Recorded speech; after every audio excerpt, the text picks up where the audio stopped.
Bonjour tout le monde, c'est Harry Collis de Think Picture et dans cette petite vidéo on va regarder comment régler la balance des blancs avec Lightroom.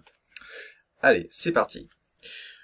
Donc la balance des blancs se règle directement ici, donc comme on peut l'observer ici sur cette image, là on a clairement un aspect jaunâtre ici, avec des lumières de la ville, et donc on va regarder comment arranger ça.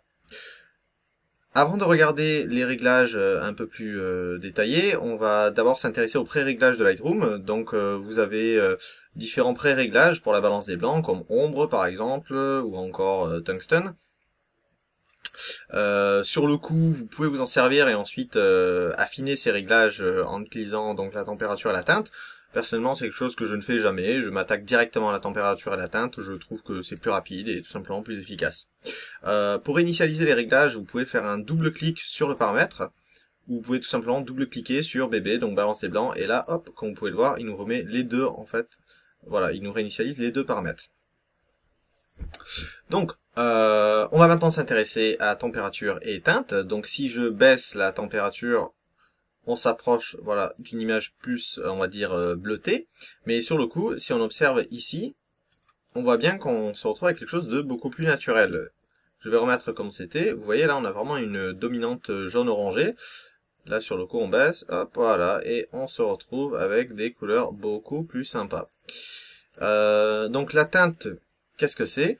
La teinte, tout simplement, c'est un sous-réglage de la balance des blancs. Car il arrive des fois qu'on règle correctement la balance des blancs et malheureusement on a une légère teinte par exemple verte ou magenta sur l'ensemble de l'image ou sur certaines parties de l'image et donc ça permet ensuite de régler ce problème là. Ici honnêtement je n'observe pas de problème particulier sauf que vous allez me dire oui le ciel et l'eau sont devenus bleus. Oui c'est un problème.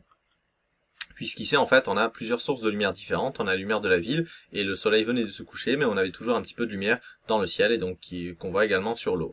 Donc, je vous montrerai dans une autre vidéo comment régler séparément la balance des blancs sur différentes parties de l'image. On va donc continuer avec nos petits réglages qu'on a ici.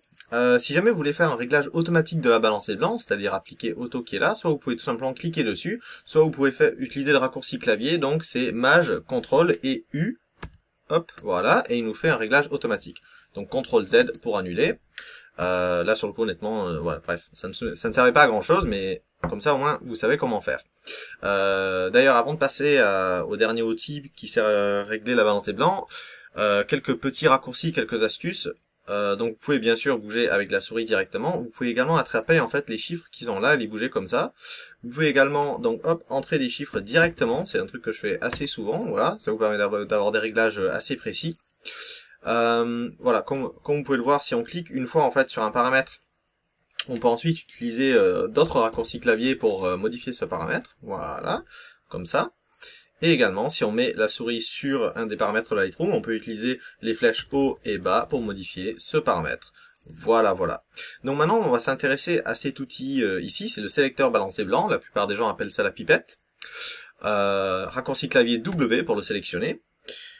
Donc, ça sert à quoi? Là, tout simplement, en fait, c'est un outil qui va... on va sélectionner une zone de l'image. Il faut essayer de sélectionner une zone grise neutre. C'est-à-dire en fait ça peut être du gris très foncé ou un gris très clair, mais il faut éviter donc le blanc et le noir.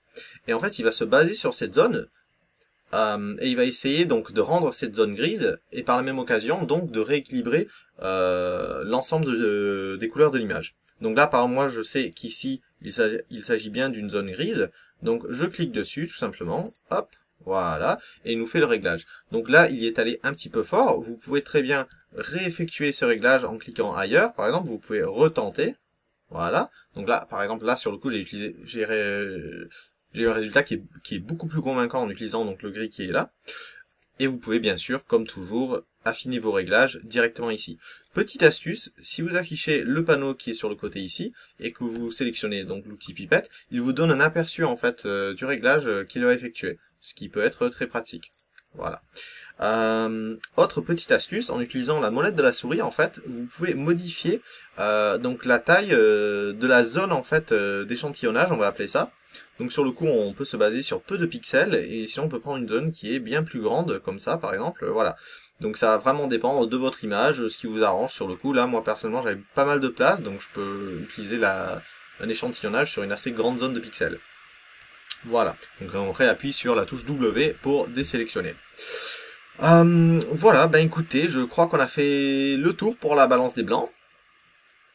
Donc dans une prochaine vidéo, on verra la tonalité et tout ça, et on verra également par la suite comment régler séparément la balance des blancs sur différentes parties de l'image. J'espère que ça vous aura plu, n'hésitez pas à poser des questions dans les commentaires, et à très bientôt.